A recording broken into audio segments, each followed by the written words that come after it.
Welcome to my YouTube channel HR educational hub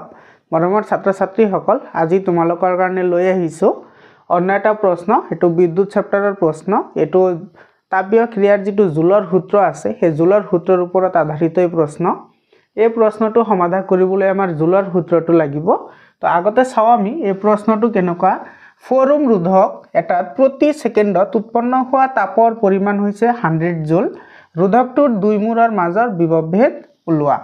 so এই প্ৰশ্নটো তুমি সমাধান কৰাৰ আগতে জানিব লাগিব যে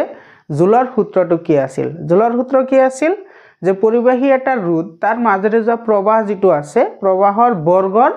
সমানুপাতিক আৰু সেই ৰোধটোৰ বা সেই পৰিবাহীটোৰ যেটো সময় আছে প্ৰবাহ চালিত হোৱাৰ যেটো সময় আছে সেই সময়ৰ সমানুপাতিক অৰ্থাৎ কোন এটা পৰিবাহীত যদি উৎপন্ন হোৱা তাপৰ পৰিমাণ যদি h হয় তেতিয়া হলে আমি এটো কি লিখিব পাৰো I² RT এটো হৈছে জুলৰ সূত্ৰ তো এই সূত্ৰটো এপ্লাই কৰি আমি এটো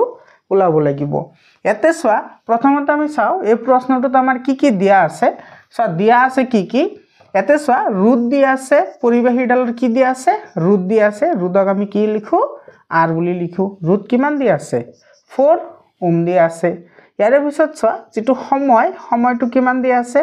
যেহেতু ইয়াতে তোমাৰ প্ৰতি সেকেন্ডত বুলি কৈছে তাৰ মানে সময়টো আমাৰ কিমান হৈ যাব 1 সেকেন্ড হৈ যাব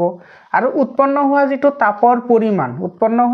পৰিমাণ কিমান দিয়া আছে 100 জুল অৰ্থাৎ তাপৰ পৰিমাণ দিয়া আছে তাপৰ পৰিমাণক আমি কি হেৰে লিখিম h এৰে লিখিম h কিমান দিয়া আছে 100 জুল দিয়া আছে ইয়াতে সোৱা ইয়াতে কিন্তু আমাৰ প্ৰবাহৰ মানটো দিয়া নাই আৰু পৰিবাহীডালৰ যে দুই মূৰৰ মাজৰ বিভৱভেদ যে উলাবলৈ দিছে বিভৱভেদ আমি জানো ওমৰ সূত্ৰ মতে v IR অৰ্থাৎ কোনো পৰিবাহীৰ মাজেৰে প্ৰবাহিত যেটো প্ৰবাহ আছে সেই প্ৰবাহটো কি হয় বিভৱভেদৰ সমানুপাতিক হয় এটো কি আছিল এটো আছিল আমাৰ ওমৰ সূত্ৰ তো ওমৰ সূত্ৰটোত এটোৰ পৰা যদি আমি বিভৱভেদ নিৰ্ণয় কৰিব লাগে তেতিয়া হলে কিন্তু আমাৰ এটো প্ৰবাহৰ দৰকাৰ হ'ব ইয়াতে কিন্তু প্ৰবাহৰ মানটো দিয়া নাই তো আমি প্ৰথমতে প্ৰবাহৰ মান উলাই লব লাগিব তো এতিয়া সোৱা আমি এই ফৰ্মুলাটোৰ পৰা আমি লিখিব পাৰো কি লিখিব পাৰো h I² RT তো ইয়াৰ পৰা যদি আমি I² টো যদি আমি ইফালে ৰাখি দিও তেতিয়া হলে এটো যদি আমি হিফালে লৈ যাও এটো কি হৈ যাব h/RT হৈ যাব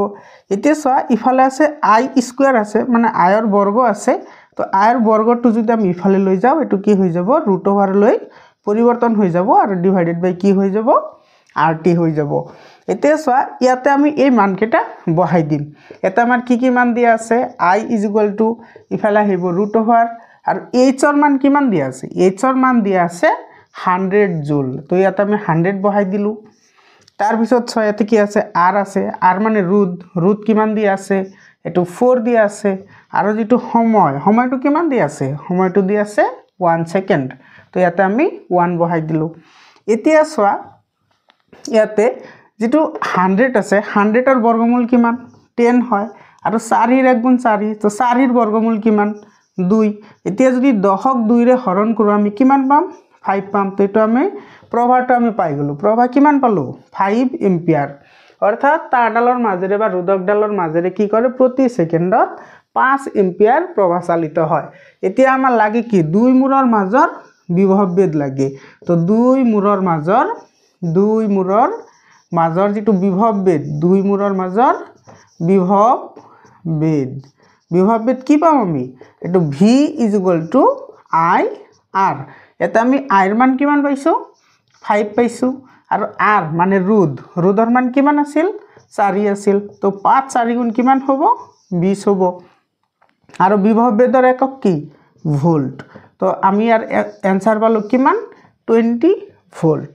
মৰমৰ ছাত্ৰ ছাত্ৰীসকল আশা কৰিছো তোমালোকে বুজি পাইছা এনেকুৱা ধৰণৰ গাণিতিক সমাধানবোৰ সমাধান কৰাৰ কাৰণে আমাৰ YouTube channel HR educational subscribe কৰা ধন্যবাদ।